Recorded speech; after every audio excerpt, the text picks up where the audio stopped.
A small-town Tennessee murder with no DNA, no fingerprints, just a series of shifting confessions from men with everything to lose. For years, the Holly Bobo case seeming opened and closed until the star witness admitted he made the whole thing up. Today, we dive into the disappearance of nursing student that shook up a small town and the legal aftermath that asks a terrifying question. Did the state find a killer, or did they just find a scapegoat? You're listening to Lurking in the Shadows.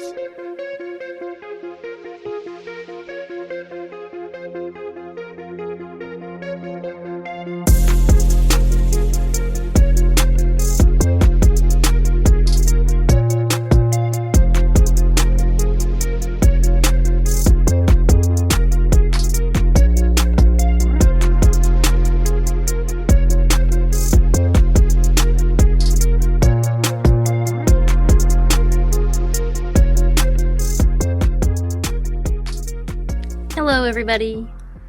Hi! Welcome back, Shadows. Yes, our little shadows. My computer's already acting up as soon as we just press play. Welcome back. Hope you won't notice. Hope you didn't notice. But this is my case today, and I am very curious what Kirsten will think, because I do not usually do unsolved, but in my humble opinion, this is unsolved. I will go over everything, but it is unsolved in my opinion. So Okay. I'll be curious what you think of this. And I think you did tell me that this was suggested to us by somebody to cover this case, right? It was, someone on YouTube suggested this one, and I had heard of her before. I don't know if I listened to a podcast on her or if I just know the name. But yes. So I obviously had never heard, like I usually never hear of names. But this was very interesting to investigate because I had not heard of it, and it's definitely, I feel like, that other end of the police investigation that we do see it, but not as common. Usually we see the lack of, and now I feel like this was the rush for answers. Okay. Yes, so I'll jump right on in here. Holly Lynn Bobo was born October 12th, 1990, to parents Dana and Karen Bobo. She grew up in Tennessee and lived in her family home in Darden, Tennessee. She attended college in Parsons, Tennessee, studying nursing at the University of Tennessee at Martin. While studying, she lived with her parents and her younger brother, Clint Bobo. Her mother worked as a teacher and her father was an excavator. Her cousin Whitney Duncan is also a famous country singer, writing a song in memory of Holly in 2017. Oh, that's cool. Yeah. Holly was described as a shy and sweet young woman. She loved riding horses and listening to music. She was also working very hard at her studies, to the point that this 20-year-old woke up at 4:30 in the morning on April 13th, 2011, to study for an exam she had coming up. Dang. Yeah. I wasn't doing that in nursing school. No, I was going to ask you because you've gone through it. So. I mean, I was maybe sometimes up until that late doing work, but I wasn't waking up at that time. It's the opposite. Yeah. Her parents woke up that morning and did their normal routine. Her father leaving her some gas money on the counter and leaving around 5:30 in the morning. And her mother got up, packed the lunches, and kissed Holly goodbye as she sat at the dining room table doing her studying. Everyone was ready to just have a normal day. Then at around 7:30 that morning, her boyfriend called her and she answered. His name was Drew Scott. That morning, Drew was out on his grandmother's property turkey hunting. Her brother, who was a 25-year-old college student himself, was still asleep in his room. After this phone call, I read that she had made one more phone call, but I could not find out who it was to. But after that, all phone calls were unanswered incoming calls. So did they both go to local schools, I'm guessing, because since her and her brother are still at home? Yeah, Okay. so where Parsons is, it's all Decatur County, Tennessee, and they're all like small towns in Decatur. Okay. And he was going to school as well. I didn't catch exactly which one, but it definitely was commutable. He was going to be a social worker. Okay. Yeah. It is reported that a neighbor heard a scream, and this scream was significant enough that the neighbor called Holly's mother, Karen, at work to tell her what they had heard. No. Of course, concerned, Yeah. Karen called Clint, who was awake already because the dog Rascal was excessively barking. Karen called Clint asking him to check on Holly. He went while still on the phone and looked out the window that overlooked the backyard. And we'll see, we get pictures of it. I saw this in the documentary that I had watched. Their garage is more like, it's not enclosed. It doesn't have a door on it. So it's open garage, and there's a window from the house that looks through that garage out into the backyard. Okay. So maybe So more like a he's carport. yeah, it's more like a carport than an actual garage, but it's attached to the house, and there's a door that leads into the house, and it has a window that looks out through it into the backyard then. Okay. He saw Holly with a man wearing camouflage. First, they were crouched in what was described as a catcher's stance in the garage. And then he saw them walking towards the woods behind their house. Clint Bobo said later about this call, quote, "I knew it was Holly. I never saw my sister's face, and I also never saw his face. I expected Drew to be dressed in camouflage because Drew and I had talked that night before, and he told me he was going turkey hunting that morning." End quote. The property Drew was hunting on that morning was located about 30 minutes away from Holly's house. Some things that he was able to notice about his sister is she wasn't stumbling, she wasn't frantic in any way, and she was walking on her own with this man. He also noticed this man was holding something black in his hand, which he thought was a deer call. Quote, "She didn't appear to be hurt. I was still very confused. It still didn't enter my mind that Holly was being abducted," end quote. And you have to remember, Clint was just waking up. And Hmm. honestly, who is looking out their back window, seeing this and thinking like this kind of like this is happening in front of their eyes, you know? Right. And I'm also like, what was with the crouching position first? Yeah. Like being sneaky. And I do state here a little bit that like he hears their voices, but he can't tell anything of what they're really saying. Mm-hmm. Karen, who is on the phone and is at her job as a second grade teacher, hearing everything from Clint, knowing that Drew did go hunting that morning, and that is not Drew that is with Holly currently at that time. In an interview with 2020, Karen relived this scary phone call where she said, quote, "That's not Drew. Get a gun and shoot him." Clint said, quote, "You want me to shoot Drew?" And I think that's when I hung up and called 911, end quote. Drew But went how do and they got his know it's not him? Could he have like left from hunting early? I mean, I He guess could call her. he could have, but he was, yeah, she was on the phone with him and he was supposed to be going hunting that morning. He is ruled out that Oh, like okay.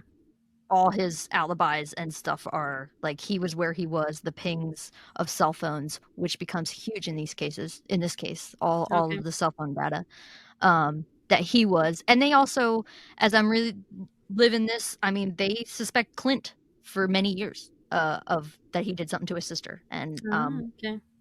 he's innocent as well. I mean, he Mm-hmm. really, to me, through the family and the phone calls and everything, he didn't have anything to do with it, in my opinion. Hmm. Uh, Drew went and got his pistol, but by the time he came back, they were already headed towards the woods walking. Absolutely panicked, Karen had to have her coworker rush her home. As soon as she arrived home, she began searching for Holly. She found a small pool of blood in the garage. This immediately sent her running through the woods, screaming for her daughter, but found nothing. Hmm. At this point, Karen's husband, Dana, rushed home. The neighbors joined, and police were dispatched. When police arrived in about 10 minutes, they began looking around the area, and of course, they had suspicions of Clint. Mm-hmm. They made him remove his shirt. to look for any scratches on him, and there were none. Clint's response to police suspicion was, quote, "I tried to do everything that they asked, really, plus more.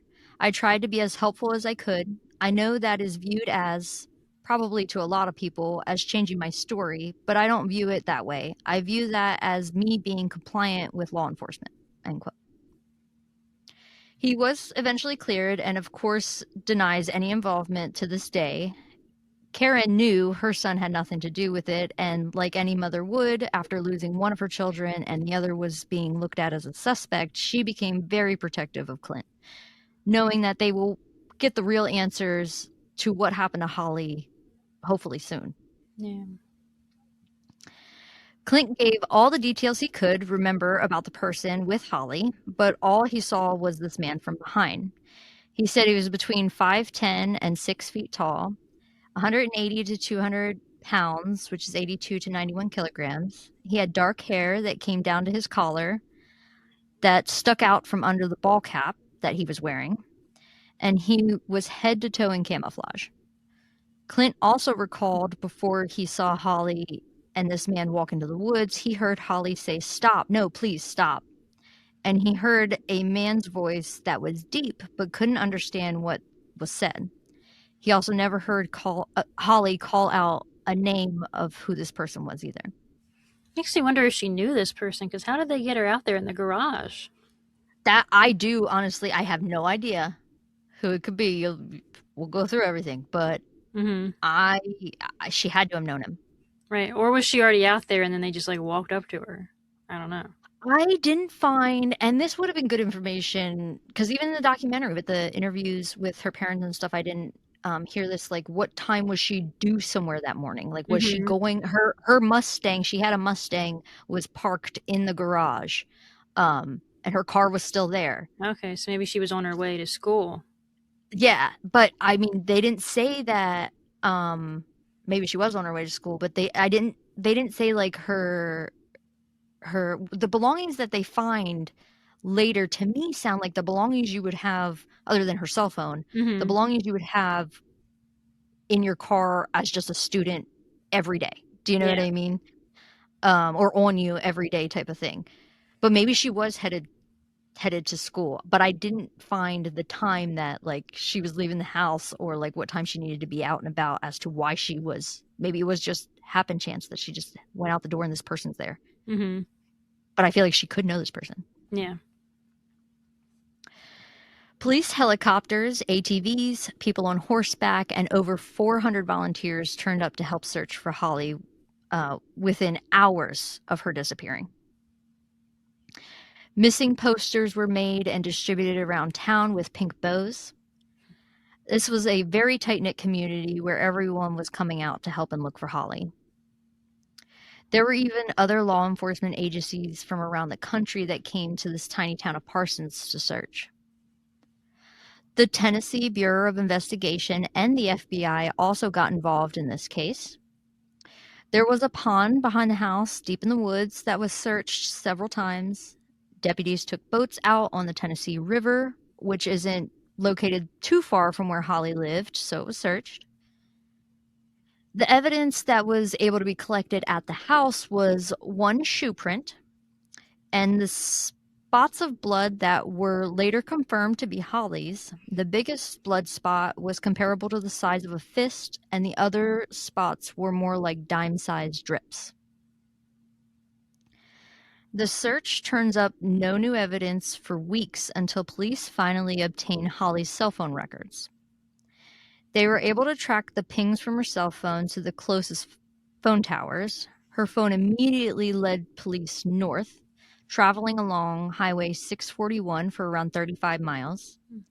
Volunteers walked elbow to elbow along this highway on both sides, and some of Holly's belongings were found in ditches beside the highway. This So included they got her in Holly's a car notebook. and drove. Yes, they had to have. They had to have got her in a car and drove. But later we can discuss it too. She went to the woods. Where Right, was where the was this car? vehicle at? Yes, yeah. Unless there was, because this had to have been planned, where maybe he parked it along the road and then knew a path through the woods to get to it then. This had to be I don't her. know. After you hear all this, what little evidence we do have, I'm going to be quite curious of what your theories are, because I personally, I don't know, man. The items included Holly's notebook, her lunchbox, and they found her cell phone with the SIM card removed, which they also recovered that SIM card in a ditch. Okay. And which, now that I'm reading this over, you make a good point. Maybe she was headed out the door for, like, she had her backpack on her. Yeah, She's got a maybe this person lunchbox was a on her. stalker and knew what time she'd be leaving and intercepted her before she got in her car. Oh, maybe. That's a good point. I mean, we just went over the college case that you had, that Hmm. um maybe Well, he that was comes out after stalking. this, but you learn. I know. Oh, it does. Okay, so the Yeah. next one you guys will listen to is another college person, Hmm. and they, again, like, could easily be stalked on that campus. Do you know Yeah. what I mean? Like, Hmm. so yeah, that's a good theory. I knew you'd have some good ones. So finding us in along the highway was promising, because they felt like they were on the right path, getting closer to finding Holly. Over 300 leads came in for police to follow up on, but no one was giving up on searching for her. The first suspect that the FBI and the TBI turned their attention to was registered sex offender Terry Britt. He had spent a lot of time in and out of prison for kidnapping and sexually assaulting his victims. Oh gosh. Terry also had a type when it came to his victims, which included blonde hair and blue eyes, which Holly had both. She was a very beautiful young woman. His house was also located right in the circle of the path police could map out based off of Holly's cell phone pings. Okay. This would mean he is probably also very familiar with that area that he would be traveling in. Detective Terry Dykes went and interviewed Terry Britt, who was locked up at the time, and he claimed that he had an alibi during Holly's disappearance. The interview with Terry was quite disturbing to listen to, as he goes into detail of what the suspect was probably thinking and doing during this crime, referring to Holly's body like a toy to play with. Oh, Yeah. he's Mm-hmm. gross. People, fucking disgusting. Dykes really thought Terry could have committed this crime until a turn in the case sends detectives looking into 4 other suspects. And because Dykes was so convinced Terry had done it, but he had no physical proof to back that up, other detectives on the TBI team took over the investigation, thus reassigning Dykes when they couldn't come to the same conclusion over Terry's guilt. The next group of suspects were known to law enforcement as a troubled group of boys. This included Zach Adams, Dylan Adams, Jason Autry, and Shane Austin. They were suspected separately of committing this crime. They all had small criminal records, including theft and drug-related charges. Shane's parents were interviewed by 2020, where they said after a football injury in the 10th grade to his shoulder that required opiates during his recovery started him down the dark path of addiction. That's His sad. That happens parents, a lot after like surgery and yeah, stuff, and you're not taught how to properly wean off the meds, and yeah, that's and he's in unfortunate. 10th grade. I Hmm. mean, he's a Yeah, kid, that should not happen to yeah, a 10th grader. yeah. His parents were always very supportive of their son, who, like most addicts, did not want to be addicted to the drugs anymore. His parents helped him in many ways, including giving him a small trailer to live in. And like I said earlier, all of these boys were friends and hung out getting into trouble together. Ironically, all of these boys' last names started with the letter A, coining their group the name the A Trains. Okay. I know, boys and their names. Mm-hmm. When these boys' names came up in the investigation, Karen, Holly's mother, at this point was done wasting time sitting back and watching. So she jumped right in and began doing her own investigation, specifically into these 4 boys and their possible involvement. Hell yeah. Karen went to Shane's house to ask him if he knew anything about the investigation. There was also a rumor around town that Shane had seen Holly at the local coon festival a few weeks prior, and people reported that Shane was trying to get a picture of Holly and was following her around the festival. Police did talk to Shane themselves and searched his residence for evidence, but nothing was ever found to connect him. This process now has taken 2 years since Holly has disappeared. The next suspects police began looking into was Zach and Dylan Adams, who were brothers. But they still didn't give up on Shane because now they suspected he knew more than he was letting on. Plus, they were now focusing on his friends, the Adams brothers. Yeah. Zach Adams had apparently ran his mouth and made a few comments to someone that they will end up in the ground like Holly Bobo, which, if he did say that and he's under investigation, that's a pretty stupid thing to be saying. Mm-hmm. So, in order to try and get more information on the brothers, police offer immunity to Shane in exchange for the location of Holly's body. But Shane did not know anything, and that pissed off the police, so they took away the immunity deal to Shane. And they weren't getting their answers that they wanted out of him. And I wholeheartedly believe it's because he was not involved. He did not know. Okay. They also continued calling and questioning him repeatedly. This caused Shane to sadly spiral deeper into his addiction, and in 2015, Shane died by suicide of a drug overdose in a hotel in Barlow, Florida. Oh, that's sad. It's very sad because they interviewed his parents in this documentary and stuff, and yeah, it was just unfortunate how his life played out from the addiction from the beginning, and that addiction just took him, unfortunately. Right. In 2014, they got their break to really talk to Dylan Adams when he was arrested on a separate weapons charge. See, they haven't been able to talk to any of these boys because they have nothing on them. Yeah. They're just sketchy. Yes, and they're all, like I said, petty crimes, and drugs is a huge thing between these boys. He was serving his jail time in northern Tennessee, where police would visit and talk to him 6 times over the course of 8 months. Dang. And one thing to note about Dylan Adams is he has intellectual disabilities, to the point that he could not tell time, read, or write properly. Oh, wow. Mm-hmm. And during these interviews with police, I think his disability hindered his proper understanding of what his confession could do to his brother and his friends. Oh, no. This is like the West Memphis 3. Mm. Yep, I told you it's on the other side of the police, the other bad side of police. Mm-hmm. Where they want to just rush to solve it. They don't care what hoops they're jumping through and what confessions they're getting from who. Yeah. Yep. So prosecutors get Dylan released from prison into custody of a private citizen who was a former police officer named Dennis Benjamin. So he's just chilling at this person's house? Yes. I want you to let that sink in, that they just get this man out of prison and just put him in, who is a retired cop. Otherwise, he is now just a regular old citizen, and they put him with this man. What's he going to do? Be his adopted dad? Like, what is this?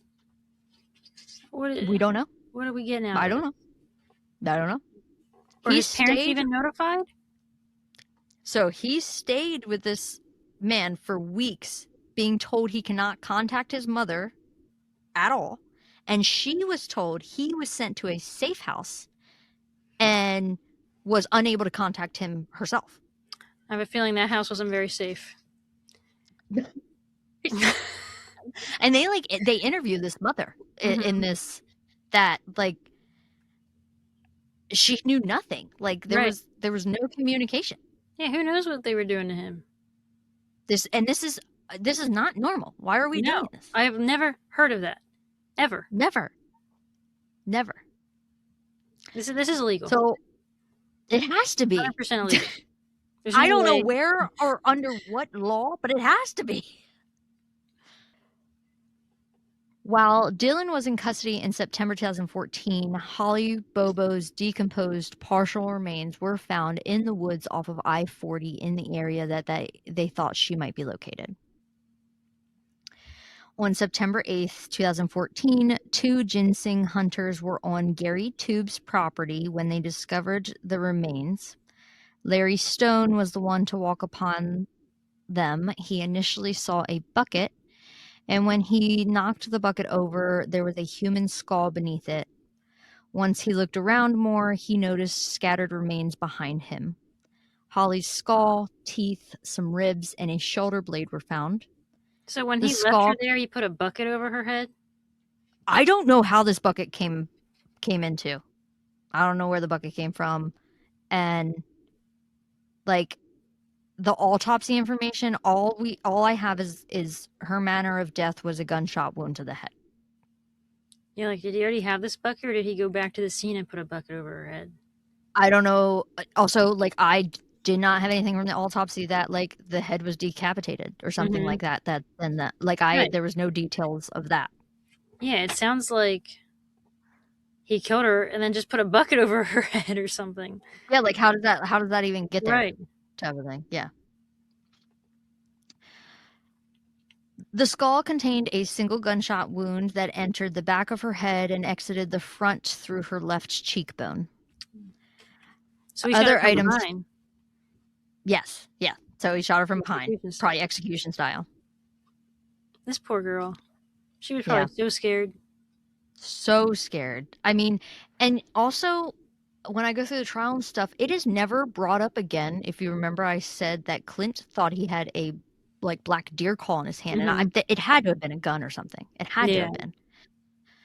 But also, Clint owned a pistol, so to me, I wondered why he wouldn't recognize a gun in somebody's hand from that distance as well. Unless they were But holding it also, weird and you couldn't fully see it. I don't know. yeah, maybe. I don't know. But that's never brought up again. That never comes up in trial again about him and this weapon or deer call or whatever in hand. That's never brought up again. Okay. But she was obviously shot. Yeah. Other items found with the remains included some of her schoolwork, sandals, and her promise ring she wore from her boyfriend Drew. Aww. Yeah. After her body is found, this is when Dylan Adams confesses to Dennis, and he gives all three of the other boys' names as well: Adam, Shane, and Jason. In his police interview, he states Holly was wearing a pink shirt, which was what she was wearing when she disappeared, and long pants. The TBI agent conducting this interview pretty much asked each question like this: did you guys kidnap her? And he would say, yes, sir. Then, did you guys rape Holly? And he would say, yes, sir. And this is pretty much how they obtained the confession from him. He stated, I don't know, when asked how Holly was shot and killed. The entire interview to me seemed like generic coerced answers, setting up the narrative specifically to fit this crime and then just getting Dylan to agree to what he was saying. Yeah, it's exactly like the West Memphis 3. Yes, that's exactly what they're doing. That is like my number one anger-inducing case. I don't even know if I can cover that case because I will scream the whole time. Yeah, that one really pisses me off. That's a rough one. That one? Oh, let me at that guy that put them in prison. Yes. For how long? Yeah. Goodness. By the way, mister, I forget your name, but you're a piece of shit investigator. And I hate you. You suck at your job. You just wanted this under your name that you solved this case, but guess what? You suck at your job and you didn't solve it. Yeah. So sit and spin on that, you son of a bitch. Yeah. God. After this interview, police get a search warrant and go to Zach Adams' house to look for evidence. Since Dylan stated that the crime occurred at Zach's house, the police came in and ripped the place apart. They cut up floorboards, ripped holes in the drywall, and even tore down the ceiling fan. I'm stressed. They took DNA samples from all surfaces in the house, but nothing was ever found connecting them to Holly. All three men were indicted on murder, rape, and kidnapping charges and were set to stand trial for the death penalty. Did they find evidence of sexual assault on her body? No. We have the all time because she was just bones. It was 3 years later. Okay, so how are we going to charge them with sexual assault if we don't know if she was sexually assaulted? Yeah, fucking valid question, right? Yes. Yes. And the rape is in this. This is in the trial. Hmm.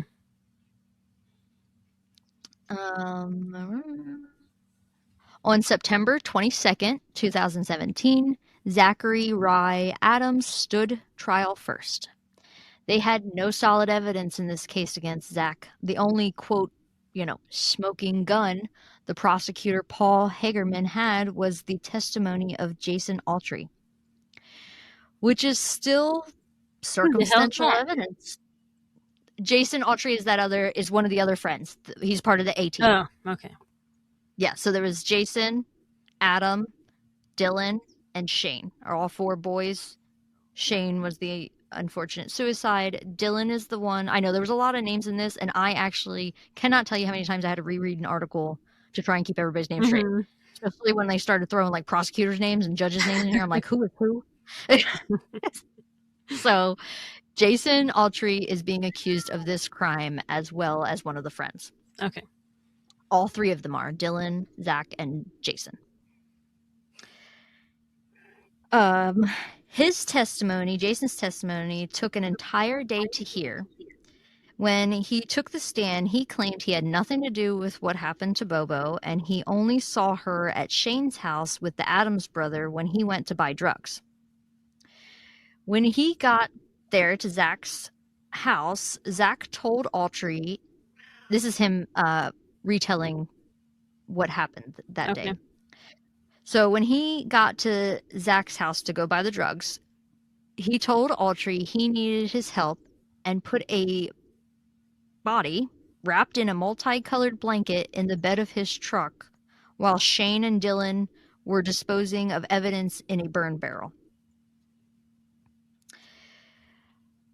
Prosecutors also claimed a .38 caliber gun that Shane owned was the murder weapon, and they found this gun dumped in a drainage ditch a few months before this trial had started. There was no ballistics or DNA that linked this weapon to the crime. Okay. So, in Autry's statement, and he's very dramatic. Like, you have to watch. This is the most dramatic, in my opinion, like, reliving of this, and down to every last detail he was telling of this day. And this is 2017, and this happened in 2011. So, he's retelling this detail for detail. Mm-hmm. Okay. So Autry stated that they went to dump this wrapped body in the woods by the Tennessee River. So while they're dumping this body and they're standing over top of her body, she began to move, and Autry yelled, "This bitch is still alive." He then went to the front of the truck to be, a lookout, while he said Zach went into the truck and got his gun and shot Bobo in the head. And Autry claimed that he heard the gunshot go off once and heard the echo of the shot bounce off the bridge nearby. So what is he saying was her original injury that made them think she was dead? She only had the one gunshot wound, right? Sorry, strangulation. Yeah, I should have put that in here. I apologize. It was he was saying like he strangled her to death. Okay. Which, I mean, like I said, when we have her body, we have no proof of anything otherwise. Yeah, we can't tell that. Yeah. So after the gunshot, they heard a boat motor running on the river and got scared that they would be found. They loaded the body back into the truck. Shane then dropped Autry back off at home, while apparently Zach went and dumped her body further in the woods. The location during his testimony that Autry talks about, where he says that Zach dumped her body, is not where her body was actually found.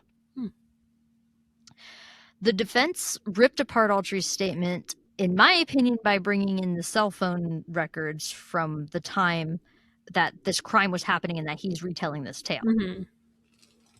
So during this crime, he has phone records that he had a phone call with his mother at 9:42 a.m. And with his retelling, this is quite literally in the middle of her kidnap and disposing and everything. Okay. They also called Shane's mother to the stand that stated that Shane never had a burn barrel at his house. And also, during his retelling of the story, Autry made a comment about a driveway gate being open, which, again, there was no gate on this property for the driveway. A main point for the defense was the cell phone pings from the boys' cell phone in comparison to Holly's information from her cell phones, and they did not match up. They were not in the same areas in the morning that she had disappeared. Okay. They also had a few friends of Zach stand witness to Zach making statements about Bobo throughout the years. Zach later in an interview claimed that he was with the wrong crowd of people, and to keep up appearances, he may have said a few things that were not true, referring to Holly, to keep up the tough guy facade. So Terry Dykes, who was the TBI agent that was reassigned from the case, stood as a witness for the defense, which is very unusual. Yeah. Terry Britt, the sex offender that Dykes suspected of the crime, also took the witness stand. After hearing all of the witness statements and evidence, the jury deliberated for 11 hours over 2 days, coming back with a guilty verdict on all charges, and he got life in prison without the possibility of parole. Just Zach. Just Zach. This was just Zach's trial. Then on January 18th, 2018 is when his brother John Dylan Adams, so that's Dylan, stood trial for the murder and kidnapping, and he was sentenced to a total of 35 years without the possibility of parole. Jason Autry received 8 years in prison, only getting this reduced time because of his testimony against the Adams.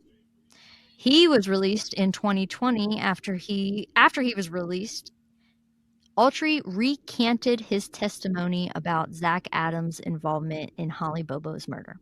Okay. To this day, Some sense come to him. Yeah, right.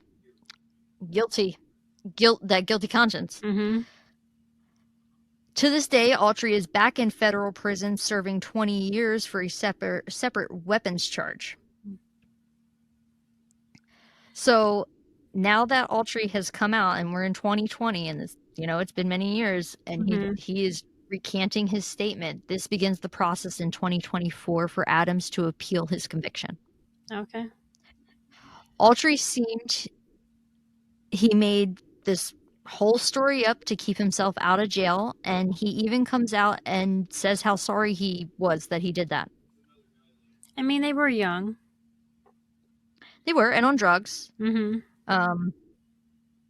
And if your attorney's coming, this was part of the documentary, and I thought it was a valid point of, if your attorney is coming to you and saying, either say this or you're getting life in prison, what are you going to choose? Right. So, So I do have a more recent update from November 25th, 2025. There was a new hearing for Zach Adams to hopefully get his conviction overturned. It seemed like this hearing focused a lot more on Dennis Benjamin, the retired cop who got the first confession from Dylan Adams. Okay. You remember that guy? Mm-hmm. They focused on his credibility and his tactics he used to obtain the original confession from Dylan that sent this all spiraling in the direction that it went. Yeah, he had very poor tactics, let me tell you. Yeah.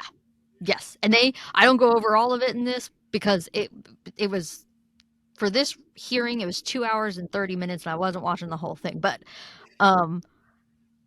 they go in on like him. Good. Which, like, good. Yes. Yeah. The guy in West Memphis 3. Yeah. Hell yeah. They need to. Fuck. In one incident, Benjamin was heard talking to one of the key witnesses. So this is during the hearing, and they're going over the evidence again, since, Mm-hmm. Now, Autry has recanted his testimony. What do they Yeah. have? I feel like that was the only thing that put Zach behind bars. Not much of anything. No.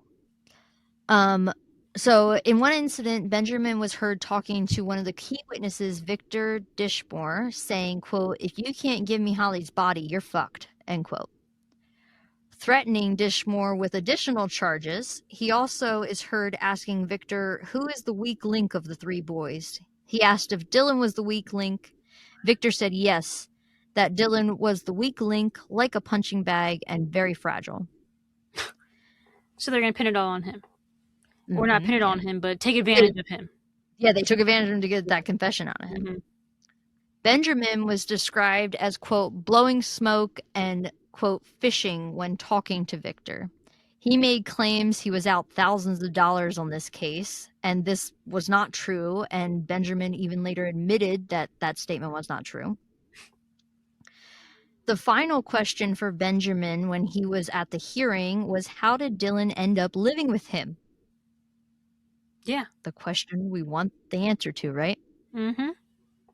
Right after that question was asked, Judge J. Brent Bradbury conveniently cleared the courtroom for a break after this is asked. And when they returned, Benjamin was never recalled to the stand. Oh, fuck that. Fuck you, Judge. We never got an answer. Nope, we never got an answer on that. They're all in cahoots together. Yep. Prosecutor Paul Hagerman from the 2017 trial took the stand to help with the cell phone data collected that morning in 2011. And this statement he makes, he stated he always felt Dylan's confession was missing things. And it's like, you're the prosecutor. Right. Like, this how many years later, and that's your opinion on this? Mm-hmm. Well, if it was missing things, then why didn't you try and get more information or do more investigating? That's what I'm saying. How do you feel Things like didn't you actually... add up, then you can't prosecute. Yeah, how do you feel like you did your job appropriately when that's your opinion of this? Yeah. What a piece of shit. Yeah. So Zach Adams was set to testify on the 8th day of this hearing. And the new evidence they brought with was a surveillance video of Dylan and his Chevy Silverado at 11:12 a.m., which is the same time that Autry was saying they were out in the woods by the river disposing of the body. Mm-hmm. This video showed Dylan at a gas station, and that video came from the surveillance off of the ATM at the gas station. Okay. They also continued going through different TBI agents on this case during the original trial and tearing apart the lies and shisty investigative tactics that they used to get statements from the witnesses that fit their narrative. At this time, there is no new update on whether Zach will receive a new trial or have his conviction overturned. With all this information, I don't know if you have come to the same conclusion, but I feel that Zach Adams is innocent. Mm-hmm. So who killed Holly Bobo? The Innocent Project needs to take a look at this case. Maybe Oh, they that would already be a good are. one. Maybe, yeah. So the only other suspects I have to tell you about were named Jeffrey and Mark Piercy. And the only reason they become suspects was because of Jeffrey's roommate, Sandra King. She claimed in May 2014, Jeffrey showed her a video of him with Holly crying and in distress. The brothers were arrested in July 2014 for accessory after the fact and tampering with evidence. Police arranged for King to talk to Jeffrey on the phone to attempt to get a confession. On the phone, when King brought up the video saying she would have watched all of it if he showed her, and he said, quote, "I know," end quote, in response. Both brothers deny any involvement and claim they don't know any of the other men suspected in this crime. Jeffrey later stated on the phone call with King he could not hear exactly what she was saying and that his ex-wife's name is also Holly. Okay.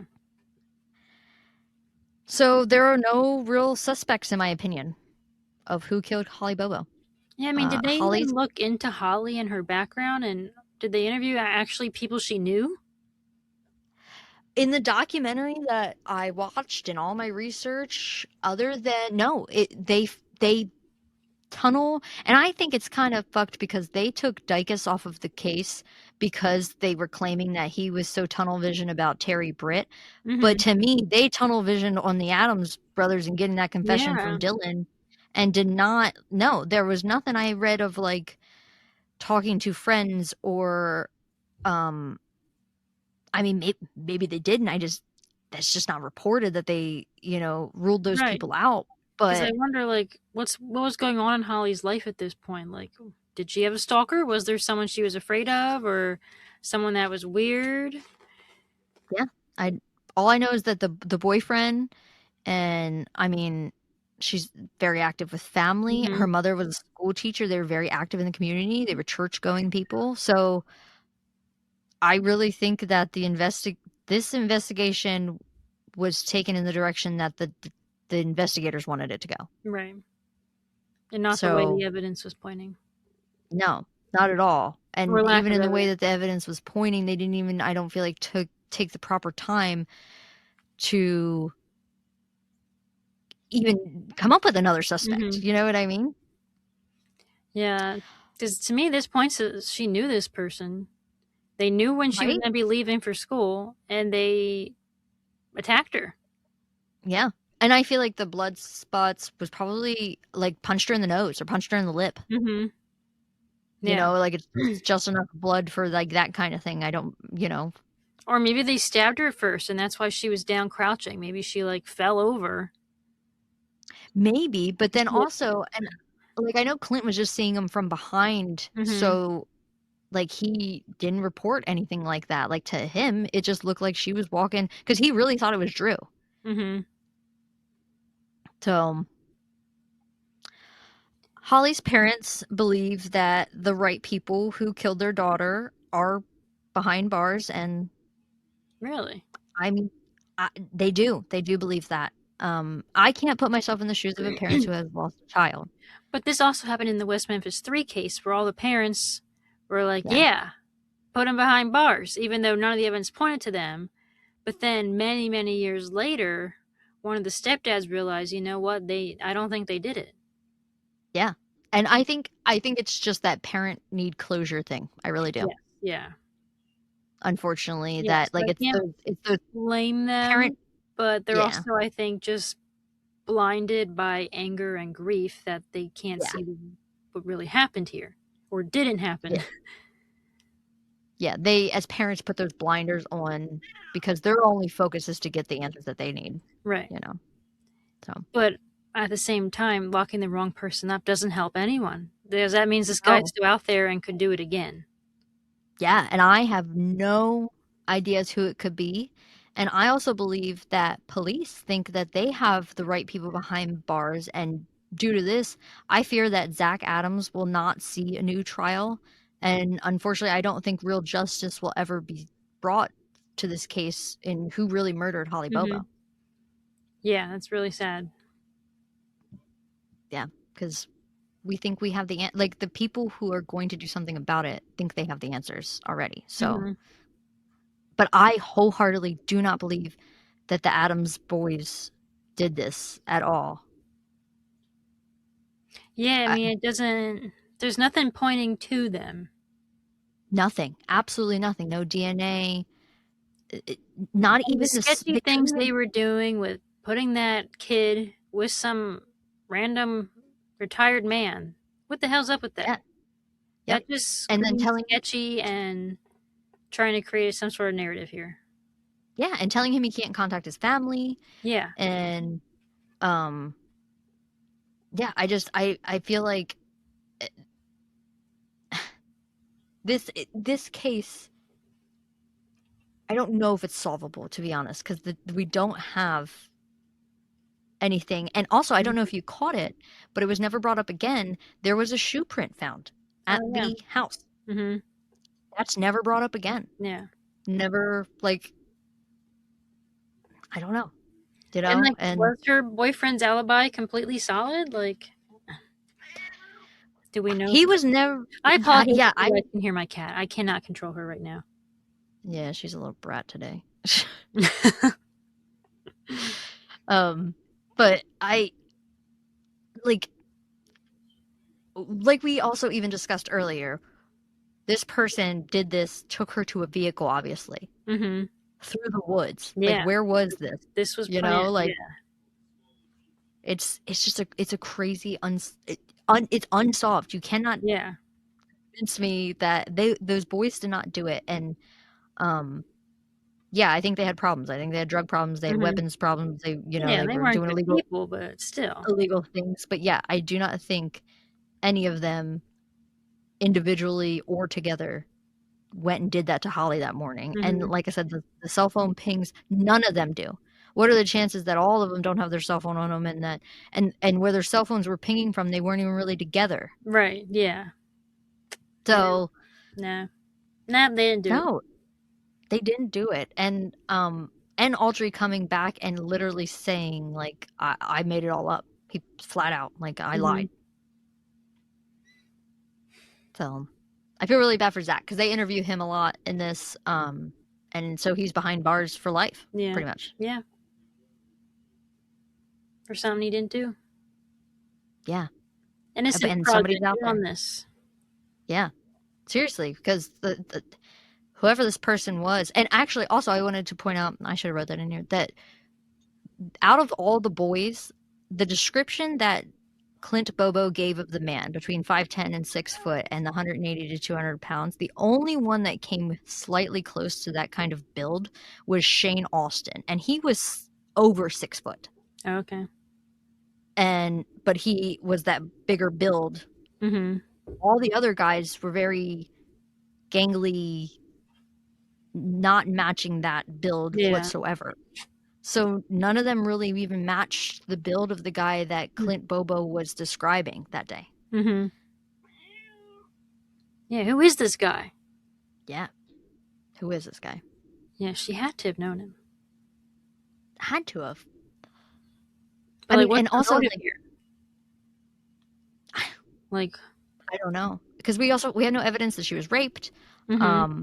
I mean, her schoolwork and stuff was found. It's not like she Right. was like, had anything Maybe it's significant on someone her to she be goes to robbed. school with. They were obsessed with her. That's, yeah, to me, a pretty good theory of like the school. The Yeah. school. I mean, what else was in her life? I Right. didn't find a reports of a job. They She's had 20 to years have known old. her schedule when she leaves Yeah, for work or school. yeah. Hmm. But I mean, I also feel bad for the brother Clint because he definitely over many years became the main suspect. But Mm-hmm. I mean, he's on the phone with his mother at the time, and he's describing Right. what is happening. Yeah. Like And what would his I motive don't be think to at kill all. his sister? Like, what? Oh, and also in the documentary, it shows that his cell phone never leaves the house. Like his Okay. pings as well. They Mm-hmm. look at his cell phone things, and Yeah. his cell phone never leaves the house. Yeah. While she is actively being driven, like they can find her pinging off the Mm-hmm. towers as she's actively in somebody's car being abducted. His cell phone remains at home. Hmm. You know, or maybe even a teacher. Yeah, that's a pretty good one. Yeah. We could literally the fucking trash man. You could We don't know. speculate all day. Yeah. Yeah. It's just crazy. There's nothing. And it Mm-hmm. happened right in front of her brother's eyes. This man took her. Yeah, that's scary. Why didn't he That run is inside? scary. Why didn't he Because run he after just thought her? it was Drew. He thought it was Drew. He thought like he's just going in the woods with his the boyfriend, Mm-hmm. like he's not in But his the head mom even thinking told him like, on the phone that's not Drew, yeah, she and he did. still Yeah. didn't move. No, he still like his brain was not comprehending it. And that's when she like hung up and called 911 because she was Mm-hmm. like, you're not fucking listening to me, Yeah. like frustrated, I'm sure, Mm-hmm. and panicking at the time. Yeah. And Clint's over there like, what do you Huh? mean that's Drew? Yeah. Like, what do you mean? Like, Mm-hmm. Drew's just walking with Holly. That's what he's thinking, Yeah. you know? Oh, So, yeah. sad. Yeah, I thought, for your unsolved, it's a little bit different of an unsolved because they do believe it is solved, but it's not solved. It's It's no not way. solved. I'm here to tell you, it's not solved. No, there's no way. Mm-mm. And that poor Dylan, like, I know he's not a good person, but like taking advantage of somebody with a disability like that just Right. to get a confession, who Mm-hmm. winds up then putting his brother in prison for the rest of his Yeah. life. Like, how fucked is that? Yeah, cheating and shitty police work does not equal a solved case. Yeah, no. They just wanted the easy way out. Yeah, just like the West Memphis 3. Yeah, that is a frustrating case. Mm-hmm. We don't know if we'll ever cover it, but there's plenty of documentaries out there. If you're not up with it, you should really Paradise Lost. That was a great one. Yes, that one's have the tissues for sure for that one. Yeah, because that was what really got me. My anger. Yeah, I was like, yeah, they did an excellent this can't be job real. on that. This can't be real. How did this happen? How are people so stupid? Yeah, but it happened. People so stupid. God, yeah. Make Like a Shadow and follow us on Facebook, Instagram, and YouTube at Lurking in the Shadows Podcast. Check us out on TikTok at Lurking in the Shadows Pod. Any questions, concerns, or case suggestions, shoot us a Gmail at. And please send us more like this one at Lurking in the Shadows Podcast at gmail.com. And keep lurking around for our next episode. Bye. Bye.